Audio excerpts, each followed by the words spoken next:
नहीं रहे सुशांत सिंह राजपूत। जी हाँ, ये खबर सुर्खियां बटोर रही है, लेकिन क्यों, आखिर ऐसा क्या हुआ कि सुशांत को खुदकुशी करनी पड़ी। आपको बता दें कि 34 साल की उम्र में मुंबई के बांद्रा स्थित अपने फ्लैट पर सुशांत सिंह राजपूत मृत अवस्था में पाए गए। खुद को फांसी से लटकाकर उन्होंने आत्महत्या कर ली। लेकिन आखिर ऐसा हुआ क्यों?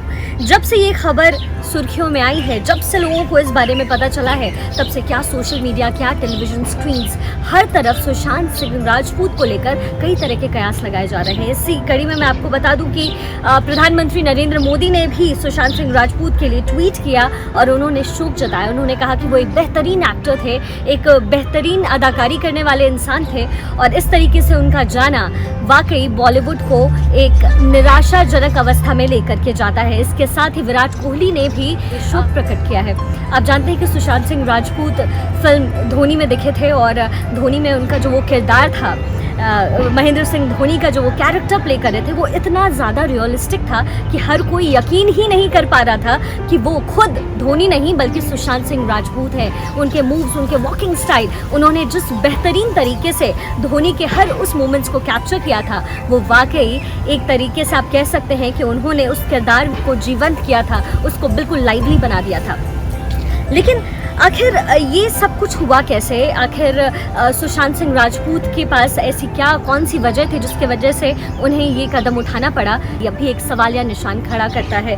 आपको बता दूं कि मैंने सुशांत सिंह राजपूत को 2 बार इंटरव्यू किया है। पहली बार राब्ता जब उनकी फिल्म आई थी कृति सेनन के साथ, तब सुशांत से मेरी बातचीत हुई थी और आप यकीन मानिए सुशांत उस वक्त एक बेहतरीन एक्टर्स में से आने लगे थे। उनका स्ट्रगल ख़त्म हो चुका था। आप जानते हैं कि धारावाहिक से शुरुआत हुई थी सुशांत सिंह राजपूत की और जब राब्ता के वक्त मेरी उनसे मुलाकात हुई थी, कृति सेनन भी उस वक्त मौजूद थी, तब सुशांत से जो मेरी बातचीत हुई वो इतनी ज़्यादा लाइवली थी। सुशांत के अंदर जो वो ग्रेस था वो तो था ही, साथ ही किस तरीके से एक जुनून, वो कहते हैं ना कि बॉलीवुड में जब हम रास्ते पर आते हैं तो हर कोई भटक जाता है, लेकिन सुशांत के साथ ऐसा बिल्कुल भी नहीं था। फिल्म राब्ता में वो नज़र आए कृति सेनन के साथ। और जो दूसरी बार मेरी उनसे मुलाकात हुई वो फिल्म थी धोनी, द अनटोल्ड स्टोरी। उसमें जब इस फिल्म का ट्रेलर आया था, हर किसी को ऐसा लग रहा था कि खुद धोनी पिच पर उतर आए हैं, लेकिन सुशांत सिंह राजपूत ने उस किरदार को इस तरीके से निभाया कि वो किरदार धोनी से ज़्यादा सुशांत के लिए कारगर साबित हुआ। सुशांत सिंह राजपूत धोनी के कैरेक्टर में आकर उन्होंने उस पूरी फील को लाइवली बना दिया और लोगों को यहाँ तक कह रहे थे कि सुशांत सिंह राजपूत ने इसकी बाकायदा पूरी ट्रेनिंग ली थी। जब ये खबर आई सुशांत सिंह राजपूत नहीं रहे, सोशल मीडिया पर जैसे दुखों का अंबार सा लग गया। क्या बॉलीवुड एक्टर्स, क्या सुशांत के फैंस, नेता, अभिनेता, हर कोई शोक जताने लग गया। मैं अगर अपने उस इंटरव्यू को याद करूँ, अगर मैं उस इंटरव्यू की बात करूँ जब सुशांत सिंह राजपूत से मैं मिली थी, तो उनसे मैंने एक सवाल किया था और बेहद बेहतरीन उन्होंने जवाब दिया था। उनसे मैंने पूछा था कि आपके लिंकअप्स की खबरें आती हैं जो कि अमूमन लोगों के पास आती है। उन्होंने बहुत ही खूबसूरत सा जवाब दिया था। उन्होंने कहा था कि जब किरदार को हम निभाते हैं, किसी भी किरदार को हम निभाते हैं, तो बहुत तरह की बातें होती हैं। जब हम फिल्मों को पर्दे पर लेकर आते हैं तो बहुत तरह की बातें होती हैं। अगर हम हर बातों पर ध्यान देने लगे तो हमारे लिए ज़िंदगी जीनी मुश्किल हो जाएगी। अब जो इंसान एक इस तरीके की बातें कर सकता है, जो इंसान इतना लाइवली हो सकता है, उसकी ज़िंदगी में आखिर वो कौन सी निराशाजनक चीज़ आई, वो कौन सी नेगेटिविटी आई जिससे सुशांत सिंह राजपूत को आखिर ये कदम उठाना पड़ा? सवाल बहुत ज़्यादा बड़ा है। सवाल एक ऐसा सवाल है जिसका जवाब मिलना शायद अब मुश्किल होता जा रहा है। लेकिन मैं आपको बता दूं कि सुशांत सिंह राजपूत के इस कदम के बाद सोशल मीडिया पर विराट कोहली, अक्षय कुमार, प्रधानमंत्री नरेंद्र मोदी सब ने दुख जताया है।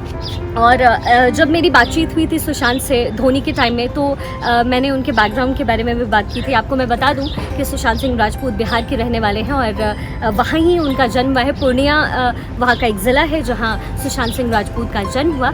और सुशांत सेंट केरन स्कूल से उन्होंने अपनी पढ़ाई पूरी की और उनकी एक्टिंग में, अदाकारी में जितना इंटरेस्ट उनका रहा, उससे कई ज़्यादा वो एक ब्रिलियंट स्टूडेंट थे। उन्होंने इंजीनियरिंग की पढ़ाई की और कहते हैं कि एंट्रेंस एग्जामिनेशंस जो हर कोई देता है अपने सेकेंडरी स्कूल को क्रॉस करने के बाद, उन्होंने भी दिया। उन्होंने 4th रैंक हासिल किया था इंजीनियरिंग के एग्ज़ाम में, जो ऑल ओवर इंडिया उनका रैंक 4 था। यानी वो एक स्टूडियस लड़के थे, वो एक पढ़ाकू लड़के थे और इसीलिए उन्होंने इंजीनियरिंग ज्वाइन की, लेकिन उनका सपना तो कुछ और ही था। सपना था बॉलीवुड पर राज करने का।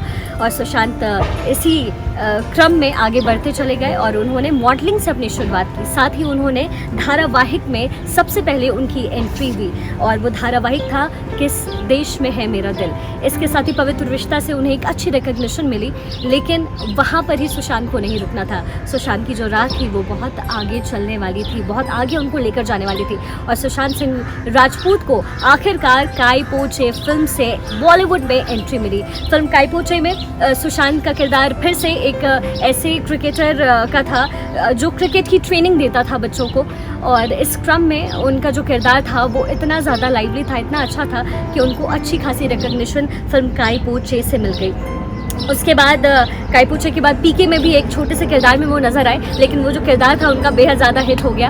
एक पाकिस्तानी लड़के के किरदार में थे वो, और हिंदुस्तान में किस तरीके से उसे प्यार होता है, मोहब्बत में वो लड़का पड़ता है, और उनके ऑपोजिट अनुष्का शर्मा थी, और वो किरदार भी उनका हिट रहा और वो धीरे धीरे सुशांत सिंह राजपूत आगे बढ़ते चले गए। उसके बाद कई और फिल्मों में नजर आए, लेकिन एक अच्छी ख्याति, एक अच्छा रिकग्निशन उनको फिल्म धोनी से मिला, और धोनी में उनका जो किरदार था वो बेहद अहम था। फिल्म धोनी के बाद तो जैसे सुशांत सिंह राजपूत अपने करियर में और आगे बढ़ते चले गए। उसके बाद सोन चिरैया और छिछोरे जैसी फिल्में भी उन्होंने काम किया। छिछोरे फिल्म जब आई थी, जब थिएटर्स में लगी थी, तो सबको लगा कि आखिर सुशांत सिंह राजपूत जिन्होंने फिल्म धोनी के जरिए इतनी ख्याति हासिल की है, वो छिछोरे जैसे छोटे बजट की आखिर फिल्म क्यों कर रहे हैं। लेकिन जब उनकी अदाकारी पर्दे पर आई, जब वो फिल्म का सब्जेक्ट लोगों को पर्दे पर दिखा, तो ये साफ हो गया कि आखिर सुशांत सिंह राजपूत ने उस सब्जेक्ट को क्यों चुना। वो सब्जेक्ट इतना दमदार था कि हर किसी के दिमाग पर, हर किसी के जहन में वो हिट करता हुआ किरदार था।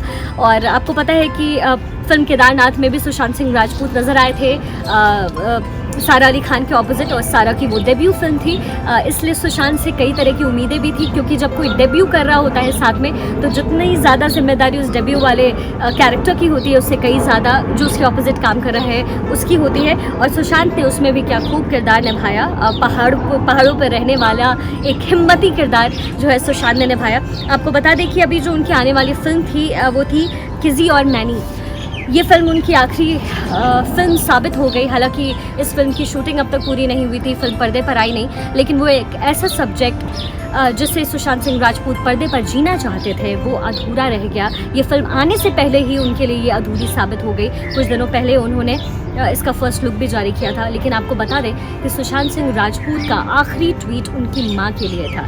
जी हाँ, सुशांत सिंह राजपूत अपनी माँ को बहुत पहले ही खो चुके थे और अपनी माँ को वो हमेशा याद करते थे, और जाते जाते भी जो उनका आखिरी ट्वीट है सोशल मीडिया पर, वो अपनी माँ को लेकर है। वो अपनी माँ को मिस कर रहे थे, अपनी माँ को याद कर रहे थे।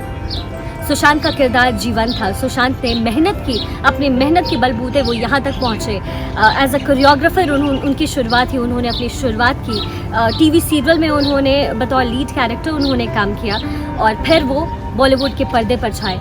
लेकिन सुशांत का इस कदर जाना वाकई सबके लिए बेहद ज़्यादा दुखद है।